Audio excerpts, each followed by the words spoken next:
मित्रों नमस्कार। दृष्टिकोण के प्लेटफॉर्म पर आपका स्वागत है। आइए मित्रों, हम लोग आधुनिक भारत का इतिहास हम देख रहे हैं और आधुनिक भारत के इतिहास में आज हम शुरू करते हैं स्वतंत्रता संघर्ष। तो स्वतंत्रता संघर्ष में कौन कौन से ऐसे पॉइंट होंगे, कहाँ कहाँ से प्रश्न आपके पूछे जाते हैं, उन सब की चर्चा यहाँ पर आज होगी। और हम देखते हैं स्वतंत्रता संघर्ष को कैसे चरणों में हम बांटकर अध्ययन करते हैं। तो चलिए, आज का जो हमारा मित्रों टॉपिक है, ये है भारत का स्वतंत्रता संघर्ष। और स्वतंत्रता संघर्ष आपका यहाँ से कई प्रश्न आपके एग्जाम में पूछे जाते हैं। तो चलिए देखते हैं स्वतंत्रता संघर्ष को हम कैसे अध्ययन करते हैं, कैसे पढ़ा जाता है, कितने चरण में बांटकर हम इसको अध्ययन करते हैं। तो भारत का जो स्वतंत्रता संघर्ष है, जैसे अभी आपको बताया गया कि 1857 की जो आपकी क्रांति हुई थी, तो 1857 की क्रांति को स्वतंत्रता संघर्ष मानने से कुछ लोगों ने इनकार किया, या 1857 की क्रांति को राष्ट्रीय विद्रोह मानने से इनकार किया। लेकिन यहाँ पर भारत का स्वतंत्रता संघर्ष आपका जो ये टॉपिक है, तो संघर्ष में स्वतंत्रता संघर्ष का मतलब ये हो गया, यहाँ हमें मुख्य रूप से ये जानना है कि जैसे वहां पर आपको ये बताया गया कि स्वतंत्रता संघर्ष उसे हम कहते हैं, ये शब्द जो आपका है स्वतंत्रता संघर्ष। और स्वतंत्रता संघर्ष की बात तब आती है जब आपके यानी जनता में, नागरिकों में स्वदेशी और विदेशी की भावना का संचार हो गया हो। स्वदेशी और विदेशी यानी यहाँ पर स्वतंत्रता संघर्ष, किसी संघर्ष को हम तब कहते हैं जब स्वदेशी और विदेशी की भावना का विकास हो गया हो, तो उसे हम क्या कहते हैं? स्वतंत्रता संघर्ष कहते हैं।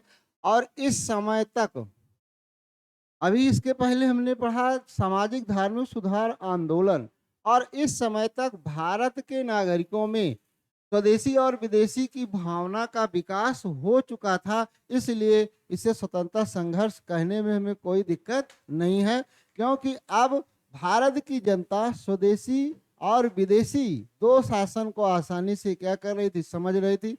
और ये स्वदेशी और विदेशी की भावना का जो विकास हुआ, इसके पीछे कुछ न कुछ कारण रहे होंगे। तो सबसे पहले स्वतंत्रता संघर्ष में हम ये जानते हैं कि भारतीयों में स्वदेशी विदेशी की भावना और राष्ट्रीयता का विकास हुआ। और इस विकास के पीछे कारण क्या था, कौन कौन से ऐसे कारक थे जब भारतीयों में राष्ट्रीयता का क्या हुआ, विकास हुआ। तो सबसे पहले हम इन्हीं को जानेंगे कि भारतीयों में जब राष्ट्रीयता का विकास हुआ, स्वदेशी और विदेशी की भावना जागृत हुई, और इसी से स्वतंत्रता संघर्ष आपका क्या होता है, प्रारंभ होता है। तो ऐसे कौन कौन से कारण थे जिससे भारतीयों में ये भावना आपकी विकसित हुई, यानी राष्ट्रीयता का क्या हुआ, विकास हुआ। तो कारक हम सबसे पहले जानते हैं, कारक क्या क्या थे। एक कारक में जैसे अभी हमने आपको बताया, सामाजिक धार्मिक सुधार आंदोलन। सामाजिक धार्मिक सुधार आंदोलन सामाजिक धार्मिक सुधार आंदोलन ने राष्ट्रीयता की भावना का विकास किया। राष्ट्रीयता की भावना का क्या किया, विकास किया। यानी लोगों में, जनता में राष्ट्रीयता की भावना का क्या हुआ, विकास हुआ। कैसे हुआ? जैसे अभी आपको बताया गया था कि दयानंद सरस्वती ने एक शब्द कहा था कि स्वदेशी राज्य सर्वोपरि होता है। स्वदेशी स्वदेशी राज्य क्या होता है? स्वदेशी राज्य सर्वोपरि होता है। यानी जो हमारा स्वदेशी राज्य है वो क्या है, सर्वोपरि है। और स्वामी राम तीर्थ ने कहा कि ये सशरीर क्या है, पूरा शरीर ही हमारा क्या है, भारत है। इस तरह का कथन किसने कहा था? स्वामी राम तीर्थ ने कहा। स्वामी राम तीर्थ ने क्या कहा भाई? राम तीर्थ स्वामी राम तीर्थ ने कहा कि ये शरीर ही हमारा पूरा क्या है, ये शरीर क्या है, शरीर भारत है, और हम भारत ही हमारी पूरी शरीर है। इसी को यहाँ पर इस तरह का अगर कथन आपका आए तो ये किसका है? स्वामी राम तीर्थ ने ऐसी बातों को कहा था। तो आगे हम देखते हैं, ये आपका है धार्मिक सुधार आंदोलन। धार्मिक सुधार आंदोलन ने राष्ट्रीयता की भावना के विकास में महत्वपूर्ण भूमिका का किया, निर्वाह किया। इसी प्रकार से आगे हम देखते हैं कुछ अन्य भी कारक हैं, जैसे समाचार पत्र। समाचार समाचार पत्र जो आपके हैं, पत्रिकाएं आपकी हैं, पत्रिका, समाचार पत्र और पत्रिका, और इसी में जो आधुनिक समाचार पत्र आपके हैं, आधुनिक समाचार पत्र। और आधुनिक समाचार पत्रों ने भी ब्रिटिश शासन का खुलकर क्या किया, आलोचना किया, उजागर किया, इनकी कमियों को बताया, और धीरे धीरे इससे लोगों में राष्ट्रीयता का क्या हुआ, विकास हुआ। समाचार पत्रों में यहाँ पर एक और भी भूमिका थी, जैसे समाचार पत्र अगर अंग्रेजी में है और हिंदी, अंग्रेजी और हिंदी, यानी हिंदी समाचार जो पत्र होते थे हिंदी भाषा में, उन पर क्या किया गया, रोक लगाया गया। और हिंदी, जैसे दयानंद सरस्वती ने ही हिंदी को राजभाषा के रूप में क्या किया था, स्वीकार किया था। और जनता भी किसको मानती थी, हिंदी को। तो इस प्रकार से यहाँ पर जैसे हम देखते हैं कि समाचार पत्र पत्रिकाओं की भी भूमिका राष्ट्रीयता के विकास में थी। इसी प्रकार से लॉर्ड लिटन जो आपके थे, लॉर्ड लिटन की प्रतिक्रियावादी नीति, लॉर्ड लिटन की क्या थी, प्रतिक्रियावादी नीति थी। प्रतिक्रियावादी नीति में हम देखते हैं कि कौन कौन सी ऐसी प्रतिक्रियावादी लॉर्ड लिटन की नीतियां थी। जैसे आपका आर्म्स एक्ट इन्होंने पारित किया, आर्म्स एक्ट पारित किया, और वर्नाकुलर प्रेस एक्ट पारित किया, वर्नाक्यूलर प्रेस एक्ट पारित किया, प्रेस एक्ट इन्होंने पारित किया। इसी प्रकार से जो आपका है सिविल सेवा की उम्र भी इन्होंने क्या किया, कम कर दिया। 21 से क्या कर दिया, 19 वर्ष सिविल सेवा, भारतीयों के लिए सिविल सेवा की उम्र क्या कर दिए, उम्र कम कर दिए, 21 से कितना कर दिए, 19 वर्ष। तो इस प्रकार से इनकी जो प्रतिक्रियावादी नीतियां थी, इन नीतियों ने भी भारतीयों में राष्ट्रीयता का विकास किया। आगे हम एक और देखते हैं, लॉर्ड रिपन एक आपके थे, लॉर्ड रिपन। और लॉर्ड रिपन के समय में एक विद्रोह हुआ था जिसका नाम है श्वेत विद्रोह। जिसका नाम क्या है भाई, श्वेत विद्रोह। और इस श्वेत विद्रोह ने भारतीयों की आंखों को खोल दिया। और श्वेत विद्रोह में क्या हुआ, श्वेत विद्रोह में लॉर्ड रिपन के समय में ये जो श्वेत विद्रोह हुआ था, एक आदेश जारी किया गया कि भारतीय भी ब्रिटिश के मुकदमे को क्या कर सकते हैं, भारतीय जज भी क्या कर सकते हैं, सुन सकते हैं। और इस पर यूरोपियों ने विद्रोह किया, और बाद में रिपन को ये अपना अधिनियम एक्ट क्या करना पड़ा, वापस लेना पड़ा। इसलिए और जब भारतीयों को इससे बहुत बड़ा धक्का लगा कि हमारे मुकदमे तो यूरोपी सुनते हैं और एक भारतीय जज यूरोपियों के मुकदमे को नहीं सुन सकता, और इससे स्वदेशी विदेशी भावना, राष्ट्रीयता की भावना का क्या होता है, विकास होता है। तो आप ध्यान रखिएगा, ऐसे प्रश्न भी आपके एक एक नंबर के पूछे जाते रहते हैं कि श्वेत विद्रोह किसके समय में हुआ था। तो ये था, ये सब कारण थे। और इसी प्रकार से जैसे आर्थिक कारण भी थे। आर्थिक कारण में हम यहाँ पर देख सकते हैं, आर्थिक कारण का मतलब 1867 ईस्वी में, 1867 ईस्वी में दादा भाई नौरोजी ने क्या किया, धन निष्कासन का सिद्धांत दिया। धन निष्कासन का सिद्धांत दिया दादा भाई नौरोजी। और इसी समय बताया कि भारतीयों की जो आय है कितनी है, 20 रुपए। कितने रुपए है, 20 रुपए इन्होंने बताया।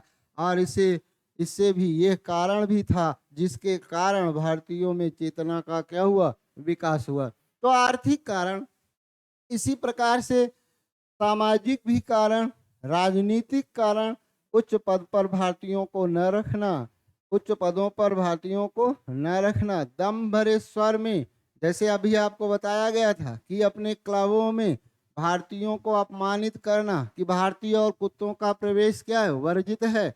प्रथम श्रेणी रेलवे में यात्रा करना, ये सब राष्ट्रीयता के भावना के विकास में महत्वपूर्ण योगदान दिया। और साथ ही साथ जो आपकी रेलवे है, रेलवे की भी भूमिका थी। तो ये था यहाँ पर सबसे पहले हमने ये जाना कि भारतीयों में स्वदेशी विदेशी की भावना, राष्ट्रीयता की भावना का विकास किन कारणों से हुआ। जब ये कारण हो गए और ये समय आपका है कि धार्मिक सुधार आंदोलन भी आपका हुआ और उसके बाद ये भारतीयों में राष्ट्रीयता की भावना का विकास हुआ और भारत में स्वतंत्रता संघर्ष की शुरुआत हुई।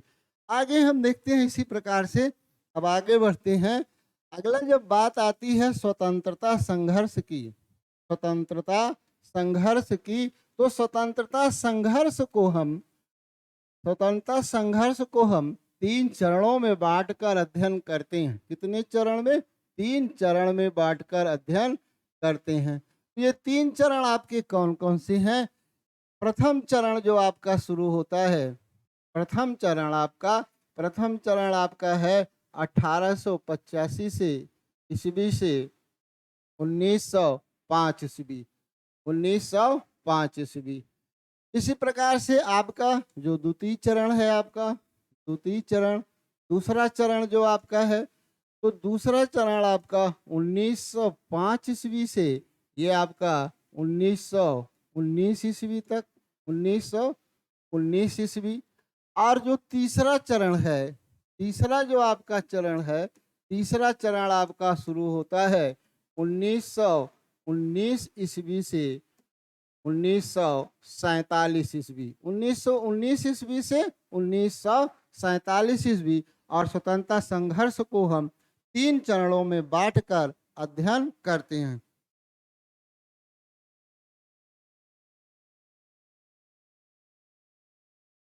तो चलिए मित्रों, यहाँ पर हमने अभी तक ये देखा कि स्वतंत्रता संघर्ष को हम कितने चरण में बांट लिए? 3 चरण में बांटकर अध्ययन करते हैं। प्रथम चरण, इसी समय कांग्रेस की स्थापना होती, कांग्रेस की क्या होती? स्थापना। और कांग्रेस की स्थापना के पूर्व कांग्रेस की क्या होती है? स्थापना होती है। और इसी समय कुछ आंदोलन आपके क्या होते हैं? चलते हैं।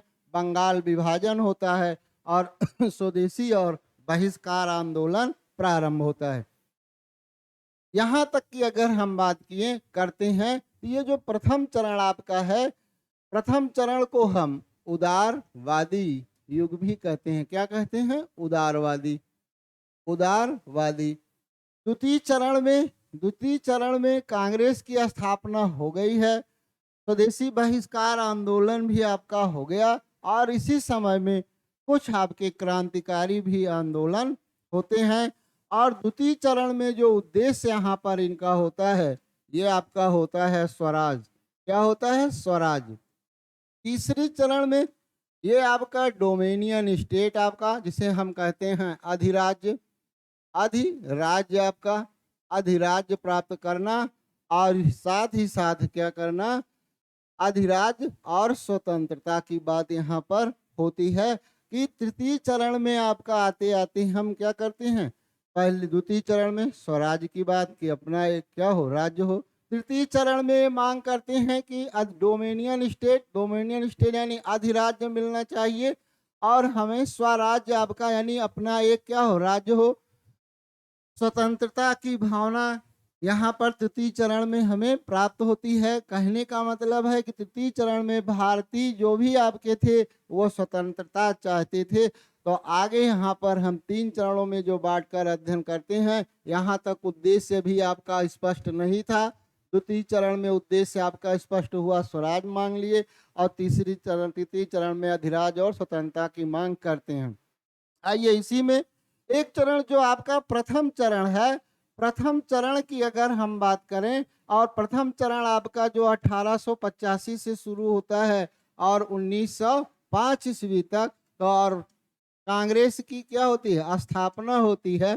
कांग्रेस की स्थापना होती है और कांग्रेस की स्थापना होती है और इससे पूर्व भी कुछ संगठन स्थापित थे, तो वहाँ से भी आपके प्रश्न आते हैं। अब हम अध्ययन जब करेंगे तो सबसे पहले हम जानेंगे कांग्रेस की स्थापना के पूर्व महत्वपूर्ण संगठन और फिर कांग्रेस की स्थापना। लेकिन यहाँ पर हम प्रथम चरण को उदारवादी युग जो हम कहते हैं, इनके बारे में थोड़ा सा चर्चा यहाँ पर किया जाएगा। ये उदारवादी युग क्या है? प्रथम चरण को हम उदारवादी युग के नाम से जानते हैं। ये कौन है? प्रारंभ में ये कौन कौन से ऐसे नेता थे जिन्हें हम उदारवादी कहते हैं? तो यहाँ पर बात अगर किया जाए कि उदारवादी का मतलब ये था कि ये आपके अपने पेशे में सफल लोग थे। पहली विशेषता इनकी क्या है? ये अपने पेशे में सफल लोग थे, सफल लोग थे। एक विशेषता इनकी ये हो गई। ये वर्ष में 2 या 3 बार एक स्थान पर इकट्ठा होते थे। एक स्थान पर क्या होते थे? इकट्ठा होते थे। एक स्थान पर इकट्ठा होते थे।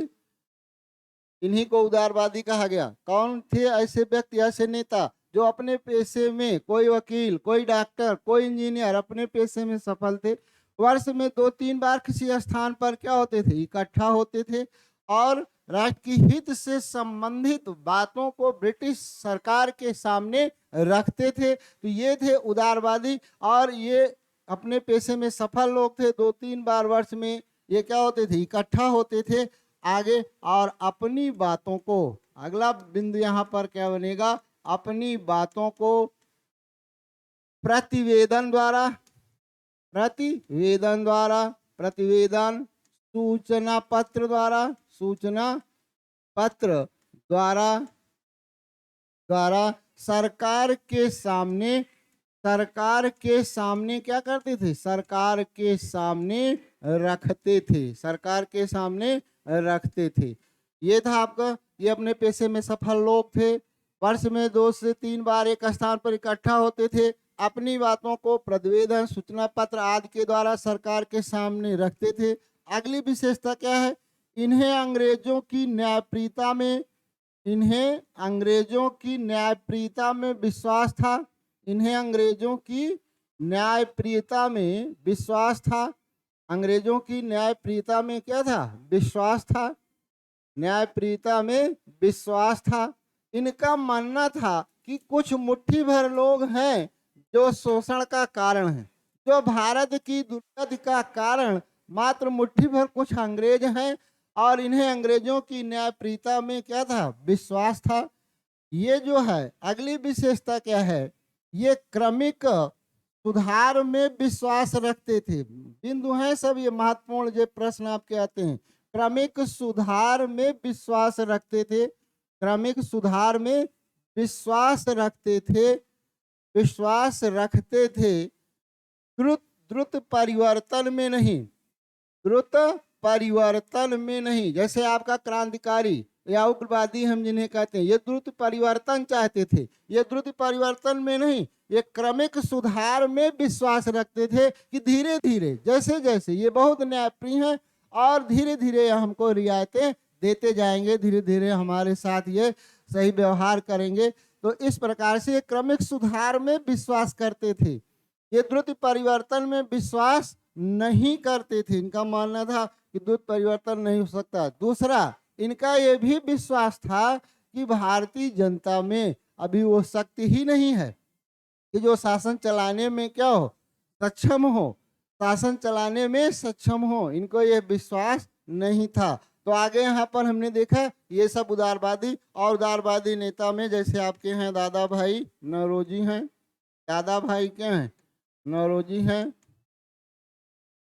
एमजी रानाडे हैं, एमजी रानाडे हैं, फिरोज शाह मेहता हैं, फिरोज शाह मेहता हैं, गोपाल कृष्ण गोखले हैं, गोपाल कृष्ण गोखले, गोपाल कृष्ण गोखले हैं, दिनसा वाचा हैं,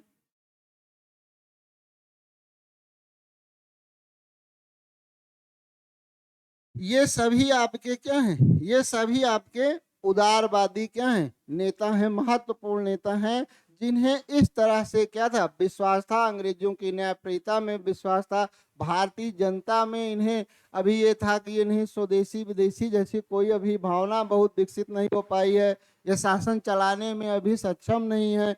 तो इस प्रकार से यही है आपका उदारवादी गुट, और इनकी जो विचारधाराएं, ये क्या विश्वास करते हैं, और ये अपनी बातों को प्रतिवेदन द्वारा मांग किया करते थे।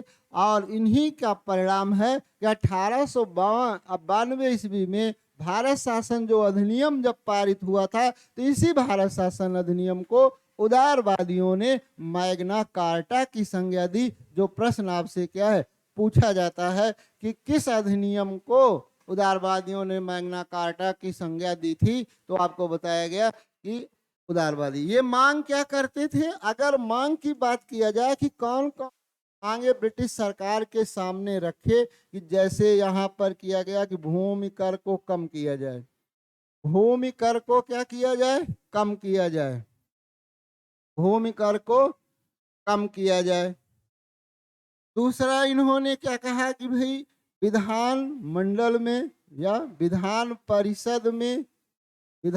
परिषद में क्या हो, भागीदारी हो, भागीदारी बढ़ाई जाए, भागीदारी क्या किया जाए, बढ़ाई जाए।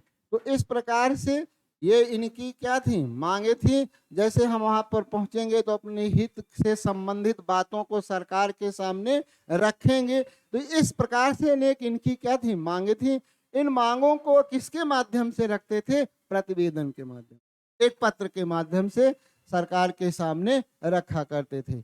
आइए मित्रों, अब हम देखते हैं कांग्रेस की स्थापना के पूर्व कुछ आपके संगठन स्थापित हुए। तो यहाँ पर हम सबसे पहले देखते हैं कि ये कांग्रेस की स्थापना के पूर्व आपके क्या हैं, स्थापना के पूर्व आपके कुछ संगठन हैं। तो सबसे पहले हम देखेंगे कांग्रेस की स्थापना के पूर्व संगठन। यहाँ से प्रश्न आपका पूछा जाता है, कांग्रेस की स्थापना के पूर्व आपके क्या हैं, पूर्व संगठन कुछ बनाए गए। तो वो संगठन है, और ये संगठन आपके कौन कौन से हैं। यहाँ पर बंग भाषा प्रकाशक सभा। बात यहाँ पर किया जाए, एक प्रश्न यहाँ पर बार बार आपसे पूछा गया है कि जब ब्रिटिश भारत यानी ब्रिटिश या यूरोपीय भारत में आए, तो उस समय भारत का सबसे संपन्न सुशिक्षित प्रांत कौन था, तो वो था बंगाल। तो आप जानते रहिएगा वो कौन था, बंगाल था। और बंगाल में ही आपके बताया गया कि राजा राम मोहन राय हुए, और राजा राम मोहन राय जो पुनर्जागरण के अग्रदूत कहे जाते हैं। और यहीं पर राजा राम मोहन राय के अनुयायियों ने राजा राम मोहन राय के अनुयायी राम मोहन राय के अनुयायी ने एक आपका संगठन बनाया, जिसे एक सभा का गठन किया अनुयायी ने, जिसे हम कहते हैं क्या, बंग भाषा प्रकाशक सभा। और ये सभा आपकी स्थापित कब हुई, 1836 ईस्वी में। 1836 ईस्वी। स्थान आपका हो गया बंगाल, स्थान आपका कौन हो गया, बंगाल में। तो ये आपका हो गया किनके अनुयायियों द्वारा यह स्थापित किया गया, राजा राम मोहन राय के अनुयायियों द्वारा। बंगाल में एक सभा आपकी गठित की गई, जिसे क्या कहा गया, बंग भाषा प्रकाशक सभा। कब, 1836 ईस्वी। अगला है लैंड होल्डर सोसाइटी, या इसी को कहते हैं जमींदारी एसोसिएशन, जो आपका स्थापित हुआ 1838 ईस्वी। ये सब आपसे बहुत ही महत्वपूर्ण है। लैंड होल्डर सोसाइटी बार बार आपके एग्जाम में क्या किया गया, पूछा गया है। सन आपका हो गया 1838 ईस्वी। स्थान अभी आपका चल ही रहा है, बंगाल प्रांत है। और ये आपका बंगाल प्रांत में कोलकाता आपका हो गया। कौन सी सोसाइटी आपकी बनी, लैंड होल्डर सोसाइटी। और इसके संस्थापक आपके कौन बने, तो यहाँ पर संस्थापक की अगर बात किया जाए, तो संस्थापक आपके हैं द्वारकानाथ टैगोर। द्वारकानाथ आपके क्या हो गए, टैगोर हो गए।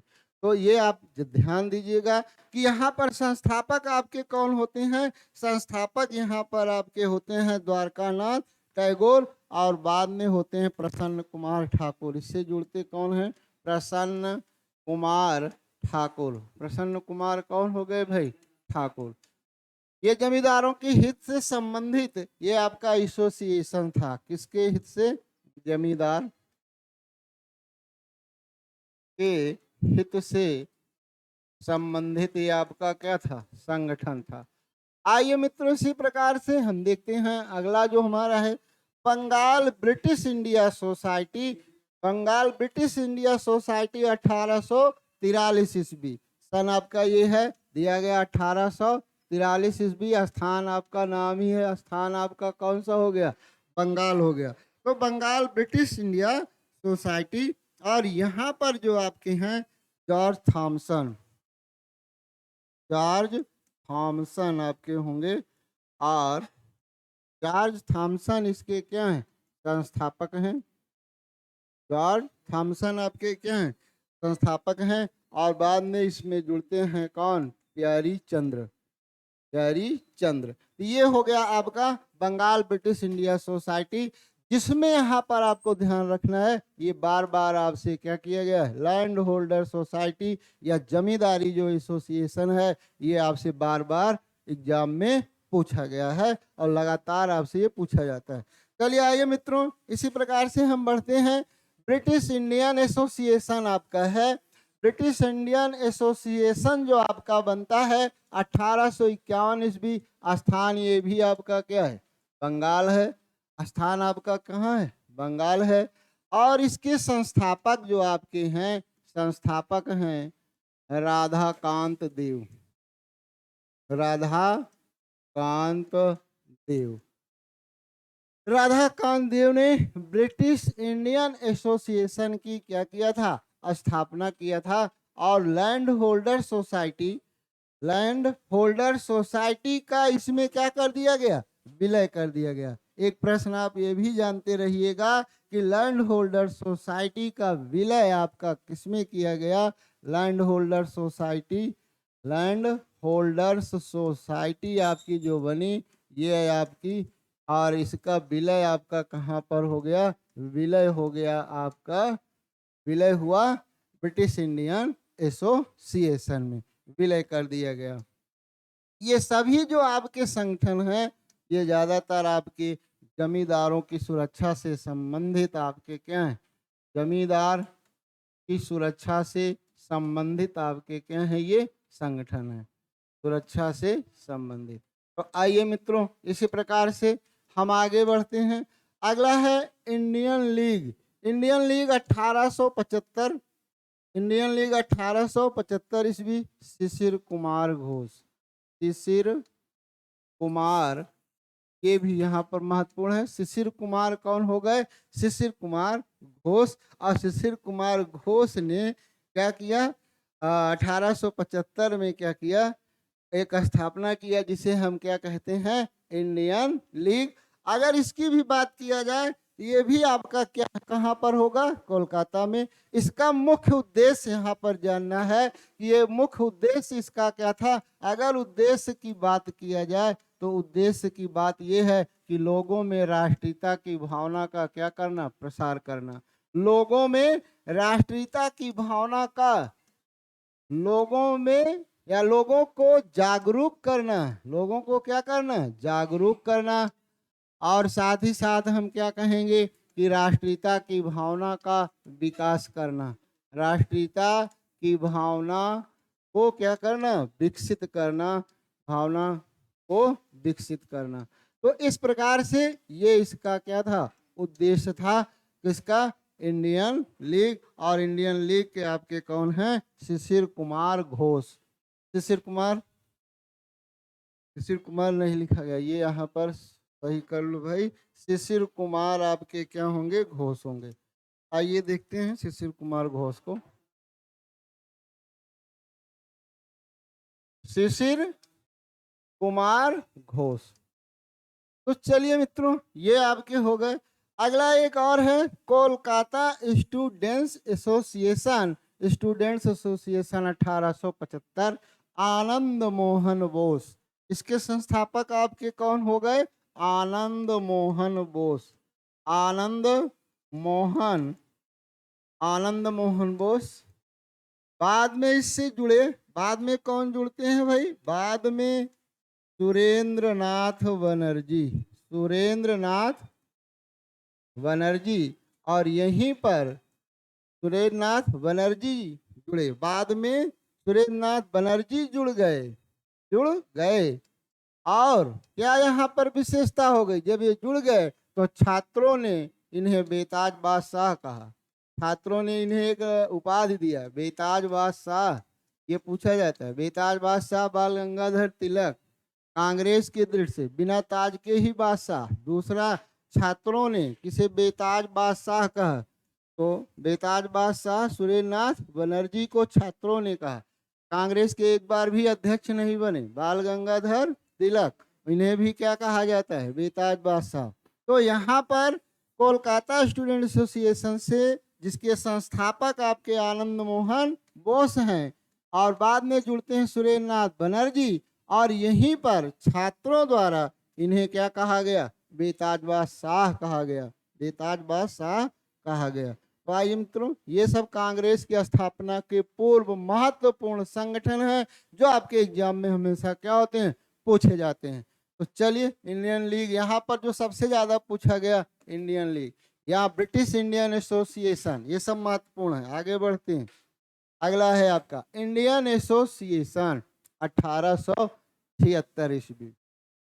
इंडियन एसोसिएशन, इंडियन एसोसिएशन जो आपका है, सन आपके सामने है 1876, 1876 ईस्वी। स्थान आपका यहाँ कहाँ होगा? स्थान होगा कोलकाता। स्थान आपका क्या होगा भाई? स्थान होगा कोलकाता। और कोलकाता में अल्बर्ट हॉल, कोलकाता में कहाँ पर भाई? अल्बर्ट हॉल में, अल्बर्ट हॉल। संस्थापक इसके कौन हुए भाई? संस्थापक की अगर बात किया जाए तो संस्थापक आपके हैं सुरेंद्र नाथ बनर्जी। संस्थापक कौन हुए? सुरेंद्र नाथ, सुरेंद्र नाथ बनर्जी इसके क्या हुए? संस्थापक हुए। और इसी से जुड़े हुए हैं आनंद मोहन बोस, आनंद, आनंद मोहन बोस और मनमोहन घोष, मनमोहन घोष, मनमोहन घोष। ये सब इससे क्या हैं? जुड़े हुए हैं। मनमोहन घोष इसके आपके क्या थे? सचिव। आनंद मोहन बोस इसके क्या थे? अध्यक्ष। संस्थापक इसके कौन है? सुरेंद्र नाथ बनर्जी। स्थापना कहाँ हुई? कोलकाता के अल्बर्ट हॉल में। ये इंडियन एसोसिएशन कहते हैं। एक प्रश्न यहाँ से उठाया गया कि जब कांग्रेस की स्थापना नहीं हुई थी, यानी जब, अरे कांग्रेस का प्रथम अधिवेशन आपका चल रहा था, या स्थापना के पूर्व महत्वपूर्ण संगठन है। एक प्रश्न है, स्थापना के पूर्व महत्वपूर्ण संगठन है। दूसरा, जब कांग्रेस का अधिवेशन चल रहा था तो वहां पर सुरेंद्र नाथ बनर्जी उपस्थित नहीं हो पाए, क्योंकि इंडियन एसोसिएशन का उस समय क्या चल रहा था? अधिवेशन चल रहा था। ये सब प्रश्न भी आपसे क्या है? पूछे जाते हैं। तो आइए मित्रों, अब अगला देखते हैं, बम्बई। ये थे बंगाल में। अब आगे हम देखते हैं कुछ मुंबई में भी आपके क्या हुए? एसोसिएशन या संगठन स्थापित आपके हुए हैं। और इसी में एक आपका है बम्बई एसोसिएशन, और 1852 ईस्वी में स्थापित हुआ।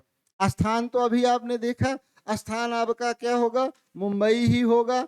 और संस्थापक इसके देखना है। अब संस्थापक इसके हैं दादा भाई नौरोजी।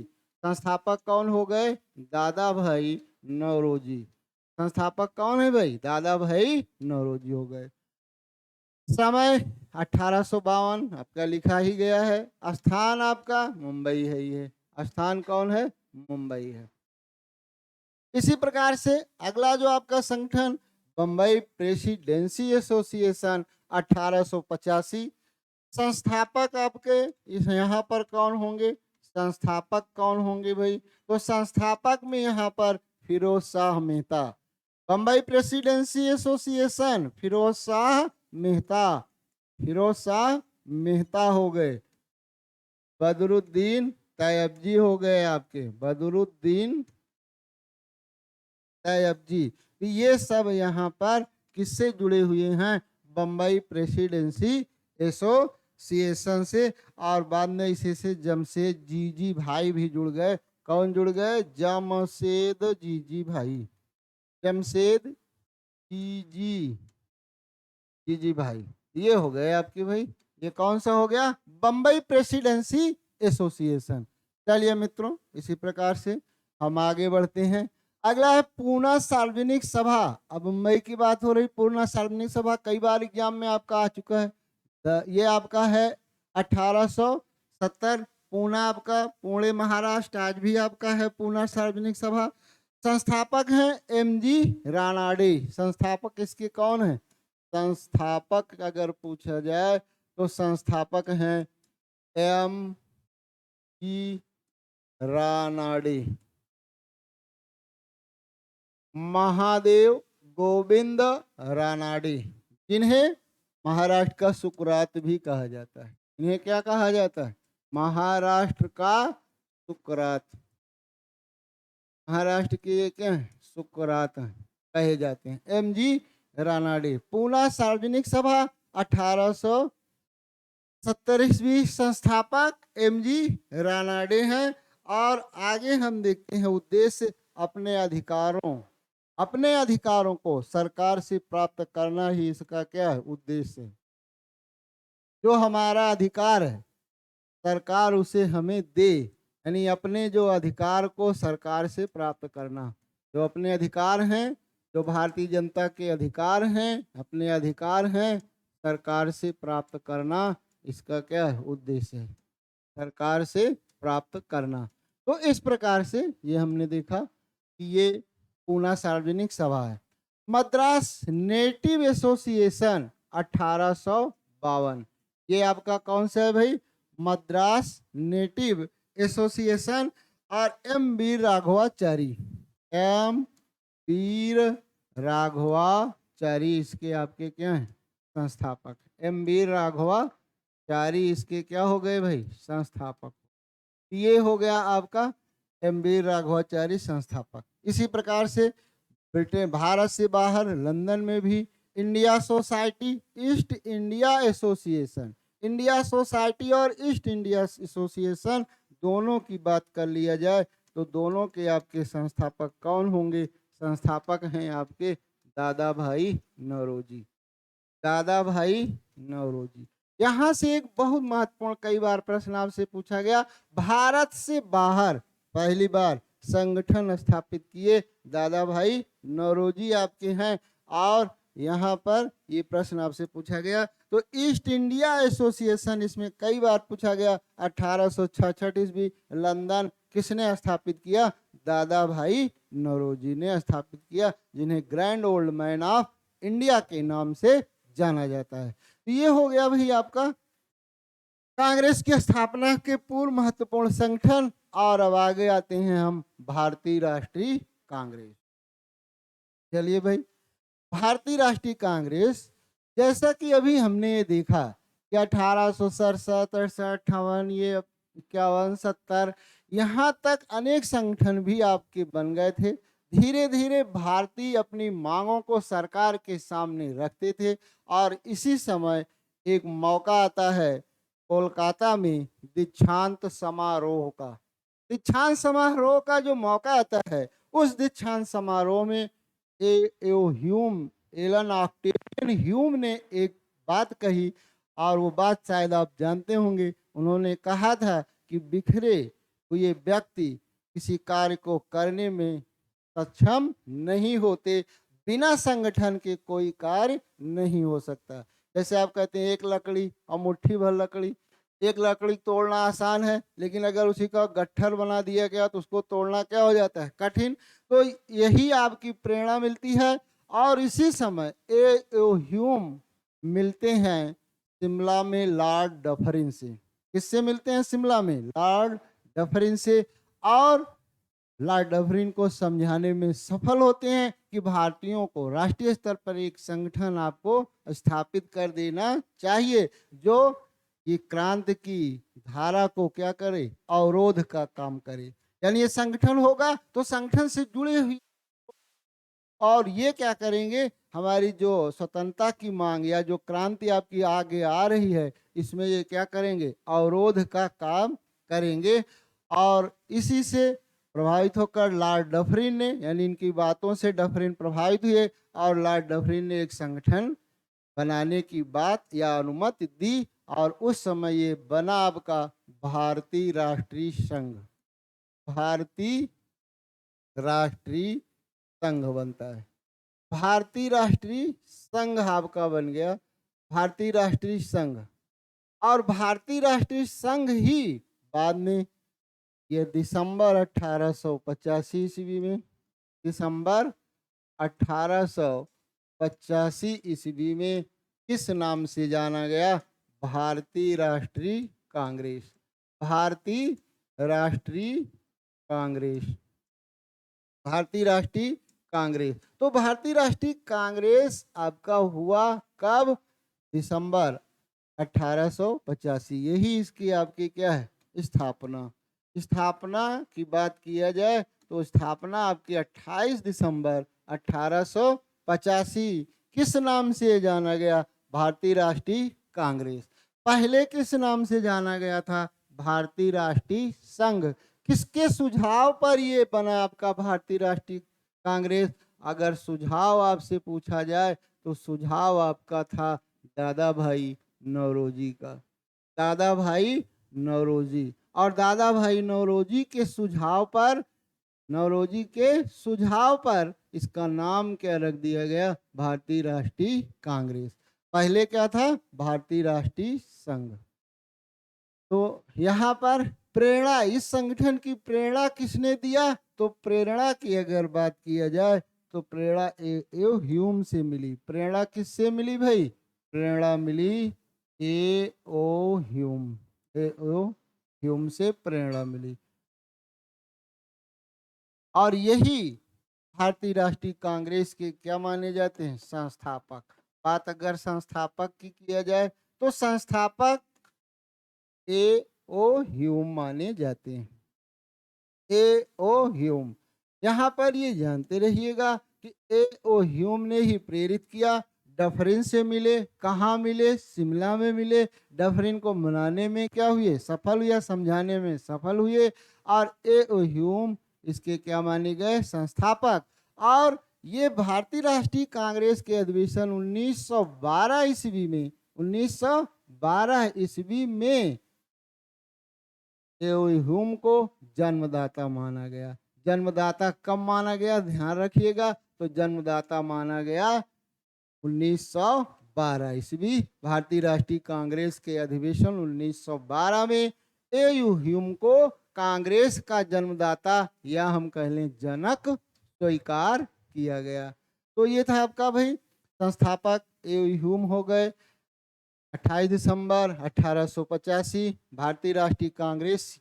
भारतीय राष्ट्रीय कांग्रेस में जो कांग्रेस शब्द है, कांग्रेस शब्द आपका, कांग्रेस शब्द की अगर बात किया जाए तो यह अमेरिकी शब्द, अमेरिका से आपका आया और इसका मतलब है लोगों का समूह। लोगों का समूह। कांग्रेस का मतलब क्या होता है, लोगों का समूह होता है। कभी आपसे पूछा जाए कांग्रेस शब्द अमेरिका से और इसका शाब्दिक अर्थ क्या है, लोगों का समूह है। तो यहाँ पर हमने देखा कि लोगों का समूह। यहाँ पर अब इसकी स्थापना, स्थापना आपकी हुई कहाँ पर, तो स्थापना आपकी हुई बम्बई में। स्थापना कहाँ पर हुई भाई, बम्बई में। और बम्बई में कहाँ पर, गोकुलदास तेजपाल संस्कृत विद्यालय। गोकुलदास तेजपाल संस्कृत विद्यालय। और यहीं पर, यहाँ पर मुंबई में ही इनका क्या हुआ, पहला अधिवेशन हुआ। पहला अधिवेशन आपका कहाँ हुआ, पहला अधिवेशन, तो पहला अधिवेशन भी आपका कहाँ पर होता है, पहला अधिवेशन आपका होता है, पहला अधिवेशन आपका होता है मुंबई में।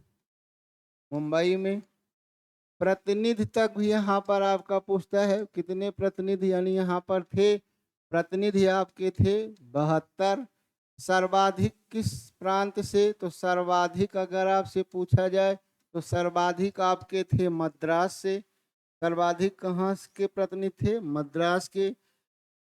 अध्यक्ष कौन बनाए गए इस समय, पहले अध्यक्ष आपके कौन बने, अध्यक्ष आपके डब्ल्यू.सी. बनर्जी। डब्ल्यू.सी. बनर्जी यानी व्योमेश चंद्र बनर्जी।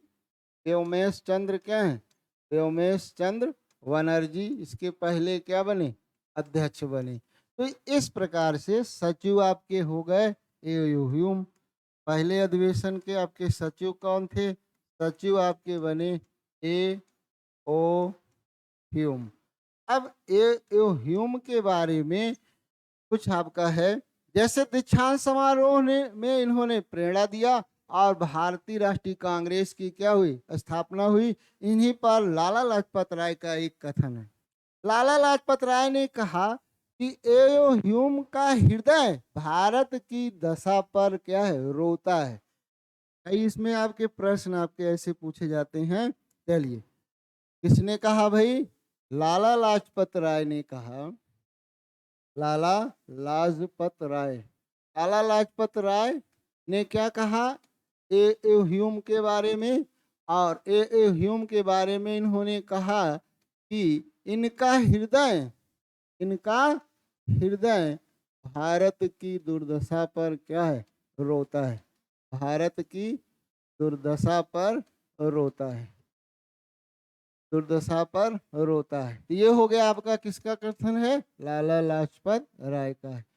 अगला है कि कांग्रेस की स्थापना अंग्रेजों की यहाँ भी मंशा साफ नहीं थी। कांग्रेस की स्थापना अंग्रेज सेफ्टी वॉल के रूप में करना चाहते थे। कांग्रेस की स्थापना किस रूप में किए, कांग्रेस की स्थापना किस रूप में, सेफ्टी वॉल के रूप में करना चाहते थे, सेफ्टी वॉल। किंतु इसका उपयोग हमने किस रूप में किया, इसका उपयोग हमने तड़ित चालक के रूप में किया। इसका उपयोग हमने किस रूप में किया, तड़ित चालक के रूप में किया। ये सब आपके कांग्रेस से संबंधित तथ्य हैं जो आपसे पूछे जाते हैं। तो लाला लाजपत राय की ये दो आपके हो गए। लाला लाजपत राय ने कहा कि ह्यूम का हृदय भारत की दशा पर रोता है। कांग्रेस की स्थापना का इनका उद्देश्य सेफ्टी वाल्व के रूप में था, किंतु इसका उपयोग हमने किस रूप में किया, इसका उपयोग हमने तड़ित चालक के रूप में किया। तो ये था कांग्रेस की स्थापना। अगला एक और है, कांग्रेस की स्थापना लॉर्ड डफरिन के दिमाग की उपज थी। कांग्रेस की स्थापना लॉर्ड डफरिन के दिमाग की उपज थी। लॉर्ड डफरिन के क्या थी, दिमाग की उपज थी। डफरिन के दिमाग की उपज थी। ये हो गया आपका उपज थी। तो किसके दिमाग की उपज थी ये, लॉर्ड डफरिन के दिमाग की उपज थी। किसकी स्थापना, कांग्रेस की स्थापना लॉर्ड डफरिन के दिमाग की उपज थी। तो ये था मित्रों, आज हम कांग्रेस की स्थापना तक जान पाए और इसी कांग्रेस संगठन के तहत भारत में स्वतंत्रता मिली। और आगे हम अब देखेंगे कि पहले चरण में कौन कौन से ऐसे आंदोलन हुए। बंगाल विभाजन होता है, फिर स्वदेशी बहिष्कार आंदोलन चलता है। अब आगे स्वतंत्रता आंदोलन का क्रम आपका चलता जाएगा। और यहीं पर पहले चरण में ही कुछ जो द्रुत परिवर्तन चाहते थे, जिन्हें क्रांतिकारी और उग्रवादी कहा गया, ये इनसे भी संबंधित कुछ आंदोलन होते हैं। तो क्रांतिकारी आंदोलन को हम 3 चरण में बांटकर अध्ययन करते हैं, तो उनको भी जान लेंगे। स्वदेशी बहिष्कार आंदोलन, इसी प्रकार से क्रमबद्ध हम आगे बढ़ते जाएंगे। यदि आपको पसंद आया हो तो आप लाइक सब्सक्राइब जरूर करिएगा। फिर हम कल इसी समय फिर उपस्थित होंगे। नमस्कार।